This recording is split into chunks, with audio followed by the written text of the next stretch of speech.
ಹುಬ್ಬಳ್ಳಿ ನಮ್ಮ ಈ ಧಾರವಾಡದಲ್ಲಿ ಏನು ಈ ಕಾರ್ಯಕ್ರಮ ಏನು ಮಾಡಿದ್ರು ನಿಜವಾಗ್ಲೂ ಒಂದು ಖುಷಿ ವಿಚಾರ.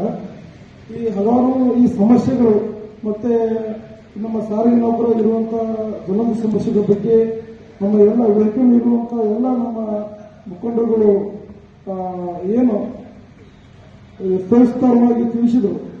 ಈಗ ನಮ್ಮ ನಿಲುಕೇನ್ ಸರ್ ಕೂಡ ಅವ್ರು ಹೇಳಿದ್ರು, ಧಾರವಾಡದಲ್ಲಿ ಈ ರೀತಿ ಹೋರಾಟ ಮಾಡಿದಾಗ ಅಲ್ಲಿಯ ಪೊಲೀಸ್ ಇಲಾಖೆಯಿಂದ ನಮ್ಮ ನೌಕರರಿಗೆ ಸಮಸ್ಯೆ ಆಗ್ತಾ ಇತ್ತು. ಆ ಸಮಯದಲ್ಲಿ ನಮ್ಮ ನಿಲುಕೇನ್ ಸರ್ ಅವರು ವೈಯಕ್ತಿಕವಾಗಿ ಅವ್ರಿಗೆ ನ್ಯಾಯ ಕೊಡಿಸೋ ನಿಟ್ಟಿನಲ್ಲಿ ಅವರು ನಮ್ಮ ಸಾರಿಗೆ ನೌಕರ ಪರವಾಗಿ ಈ ಹೋರಾಟದಲ್ಲಿ ಧುಮುಕಿದ್ರು. ಯಾಕೆ ಬೇಕಾಗಿತ್ತು ಅವ್ರಿಗೆ? ಇವತ್ತು ಸಾರಿಗೆ ನೌಕರರ ನೋವನ್ನ, ಸಾರಿಗೆ ನೌಕರ ಸಮಸ್ಯೆಗಳನ್ನ ನಮ್ಮ ಸಮಸ್ಯೆ, ನಮ್ಮ ಕುಟುಂಬದ ಸಮಸ್ಯೆ ಅಂತ ಹೇಳಿ ಇವತ್ತು ನಿಲುಕೇನ್ ಸರ್ ಅವರು ಒಂದು ನಿಲುವನ್ನು ತಗೊಂಡ್ರು. ಆ ನಿಲುವಿನಲ್ಲಿ ಇದುವರೆಗೂ ಕೂಡ ಈಗ ಏನಿರೋದು ಕೂಡ ಒಂದು 3-4 ವರ್ಷ ಆಯಿತು.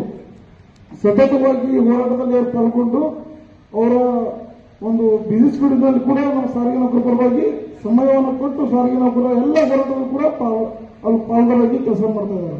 ಇವತ್ತು ಅದೇ ರೀತಿಯಲ್ಲಿ ಕೂಡ ನಾವು ಈ ನಮ್ಮ ಸಾರಿಗೆ ನೌಕರ ಸಮಸ್ಯೆಗಳ ಒಂದು ಹೋರಾಡಿಸಲಿಕ್ಕೆ ನಾವು ಕೂಡ ಈ ಹೋರಾಟದಲ್ಲಿ ಪಾಲ್ಗೊಳ್ಳಾಗಿ ಹೋರಾಟ ಮಾಡೋಣ ಅಂತೇಳಿ ನಿರಂತರವಾಗಿ ಹೋರಾಟದಲ್ಲಿ ಪಾಲ್ಗೊಂಡು ನಾವು ಕೂಡ ನಮ್ಮ ಮೇಲೆ ಕೂಡ ಕೇಸ್ಗಳು ಮಾಡಿದ್ದಾರೆ.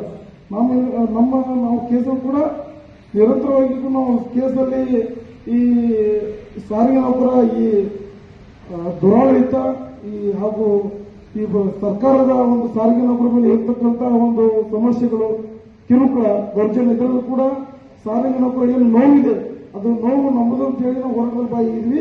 ಅದರ ಸರ್ಕಾರ ನಮಗೆ ಕೊಟ್ಟಂತಹ ಒಂದು ಪ್ರಶಸ್ತಿ ಏನಾದ್ರು ಇದ್ರೆ ಅದು ಕೇಸ್ಗಳು. ಹೌದಾ? ನಿಮಗೂ ಕೇಸುಗಳಿದಾವೆ, ನಮಗೂ ಕೇಸು. ಅದಕ್ಕಾಗಿ ಇವತ್ತು ಎಲ್ಲ ಮುಖಂಡರು ತಿಳಿಸಿದ್ರು. ಚಂದ್ರ ಸರ್ ಅವರು ಹೇಳಿದ್ರು, ಅವರು ಕೂಡ ಮಾತಾಡೋದಿದೆ. ಆದ್ರೆ ನಾವು